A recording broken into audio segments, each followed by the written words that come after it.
Well, Mark, a 0-0 draw away at Albans City, the first game of the season. What's your thoughts on the game today? I thought we were good value for the point. We're disappointed in there that we haven't got all three. I thought the first half we were excellent. Could be 3 up, to be perfectly honest with you. A little bit more care in front of goal, but the game plan was spot on. Defensively, I thought we were very, very sound. It didn't look like breaking us down at all.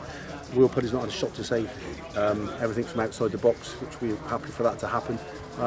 So yeah, to get a point on the road straight away is good. As I say, there's some tired legs in there, but the midfield three have worked their socks off. The front three have done exactly what we've asked of them, and the back four have been solid with Puds behind them as well. So yeah, we're disappointed we haven't got all three, but as last year, if you can't win, you need to try and draw. Would we have settled for a 0-0 before we came? Yes, we would have done. Are we disappointed we didn't score one of those goals early on? Of course we are, but that's football. They've got a back four to try and defend. I think the Will Richards header across the box for Prouty to head in, it's clearly not offside. But that's given. Hopefully we'll get one back over the season. Very warm day today, very humid here. Do you think obviously have an effect on the players today, or do you think they coped with it quite well? Yeah, I think they coped with it well. Fitness levels are good. I mean, we obviously, they're going to have a lion's share of possession.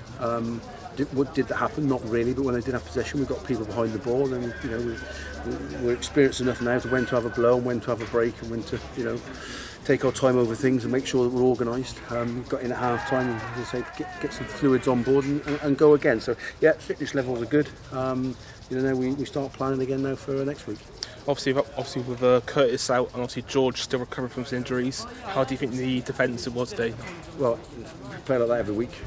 George Rigg, who primarily is a midfield player, so you shouldn't worry too much about that. But Curtis is a top player. He's the club captain, and if he comes back fit, then obviously we'd look to try and find him a place. But Richards and Parcell, young Jay Folston, he's only a young one, and Reece Tyler, I thought they were outstanding as a back four, individually and collectively, which is important. There's no point in just one of them playing well. We need to play well together.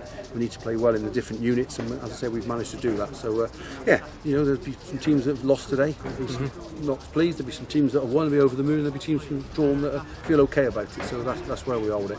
Obviously next week, home to Oxford, the first game of the season at home. Are you hoping for a big turnout, and obviously watch a preview for the game as well on Tuesday? Yeah, absolutely. These lads deserve it. The training's been intense every Tuesday, every Thursday, some Saturdays. They've worked their socks off. They've been in, working particularly hard. Now, we've got a home game. People would say how good the pitch has been, since it's been worked on. We look forward to Tuesday. Similar type of game. Oxford City, dangerous opposition. They've lost 3-0 at home today, I understand. So, they'll want to come back from that. We look forward to playing Oxford City week in, week out. We're going to get some tough games. We'll have some tired legs. We've got a decent squad now, so can we rotate? Yes, we can. Can we change things around? Yes, we can. And, we'll spend 48 hours thinking about that. Thank you very much. Cheers. No problem.